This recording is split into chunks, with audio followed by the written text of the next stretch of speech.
The topic of today is uncertainty, something you hear a lot about in OCD recovery. And it's not going to get you recovered alone. It's not going to do that, but it's a huge part of the journey because so many of the fears are in this uncertain areas of the past, the future, and so on. OCD is always looking to sort of nestle nice and snug in the past, especially with real event OCD, and trying to get a grip in there where there's that little gap of uncertainty. And that's very much the case, and was for me in my own journey, where real event OCD was latched 24/7 for years. And whilst I'm traveling now doing face-to-face one-to-ones, I can see very much so how stuck I was with that uncertainty element when I was stuck, when I had chronic severe OCD, and I was avoiding so many uncertain things. And one of those was traveling, because traveling means staying in places that is different to your house, which is a sort of safe zone we imagine in our head, a controlled zone, where it actually isn't, because you can still die of a heart attack in your house and things can still go wrong in your house. But we tend to imagine it's all nice and safe because the four walls around us stay there. And so we think, this is a nice environment. Whilst I'm suffering with OCD, it's nice and comfortable. You've got laptop there, TV there, all those kinds of things. But actually what we're doing is we're not truly living, because we're not taking risk and going into uncertainty, which is what life is all about.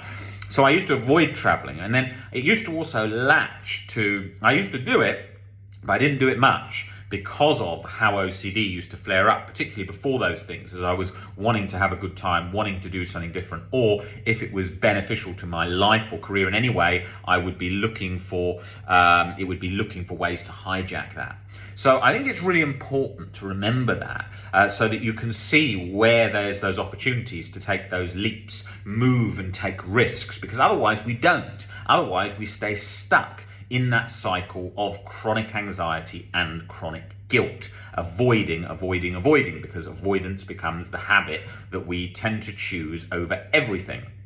Now, how it then overlaps with certain things is because what happens, if you take, for example, existential OCD, if you look at existential OCD like where it was with me, with solipsism, fear of pain after death, being on a planet in outer space, which we are, and all the uncertainty involved, when I used to travel and go to a new city and see all the different area that's not my sort of safe environment, then I used to feel that, and I used to then feel very much the derealization and depersonalization that we often talk about.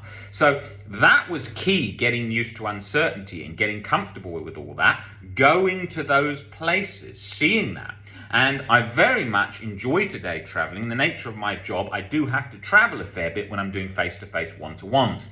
And it's something that, if you look at uncertainty, where it is in your life, you will see it in so many areas. Maybe you're eating the same food every day. Maybe you're going just out with the same friends all the time. Maybe you're just going to the same holiday place you always go to. Maybe you don't travel alone. Maybe you don't go out alone. All these variations of uncertainty that you can start to take steps towards, because this is what's going to make a huge difference and an impact to your life, particularly where OCD and anxiety is concerned. And OCD is in your life, it's in your brain, which is your perception of life. So it's going to be there. So you need to adapt your environment into a sort of a healthy, risk-taking environment. Otherwise, you're going to get into this sort of black and white, rigid thinking of control. And then your mind becomes your prison, which it is for most humans anyway, because they tend to live between these barriers that they hold in their mind and never look to change. But with OCD, even more specifically, because we're sort of held in this self-torturous cortisol-like soup of chronic anxiety, stress and guilt that's pumping away 24/7. So look out for those opportunities where you can start stepping into uncertainty and where you can start taking risks and seeing life differently. The reason going away or trying new social activities and so on is so great for human development is because you're seeing life from different perspectives. You're seeing other humans' lives. You're seeing different cultures. And that is so key. Often, especially in Europe, where we've got so many countries around us that we can travel to very easily, and especially for people living in America, which make up a large number of the people that come in to see us, they move between state to state that's near them. You're seeing the same cultures and the same life often If you actually take leaps into other parts of the globe, if you can, what you're doing is you're seeing whole different environments, whole different structures, whole different ways of living. And that can be particularly good from a gratitude point of view if you're seeing lives that are much harder than your own. I remember that seeing people come in with sort of severe OCD that were very fixated on how bad their situation was, take up a job working in, for example, feeding homeless people, and then seeing firsthand so many of the other struggles that could be additionally on top, because so many people are homeless are also suffering with mental health. So you get to see the other difficulties in life. I've seen different difficulties in life with different injuries and illnesses that I've had on top of OCD, as well as other obstacles in life that come along that we all tend to experience as we're human.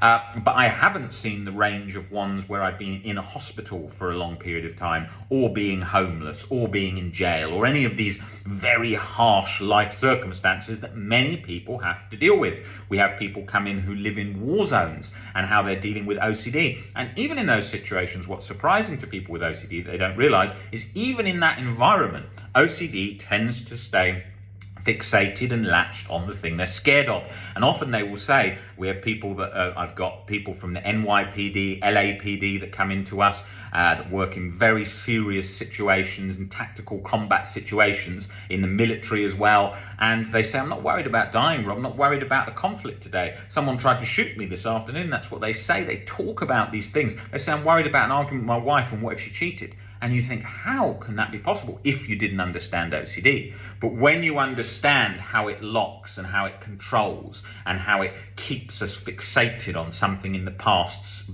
firing that alarm 24/7, it all makes sense. And so that's so important to see all those different areas, how OCD operates, and have insight into that too, because we tend to think that we're the only person with the only fear and it's so stupid. But you see people and you think, oh, it's weakness. That's another one, weakness. But it's not weakness. It's nothing to do with that.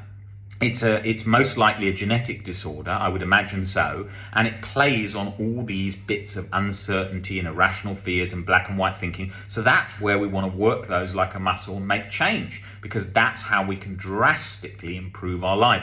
So I wanted to come on here and talk briefly about that, because you can then think about your life environment and how you can look at uncertainty differently and how you can help to develop getting better at that, because it will really help with bringing down that baseline state of chronic guilt and chronic anxiety that we know all too well what it feels like, because we tend to be living in that all day, every day until we recover.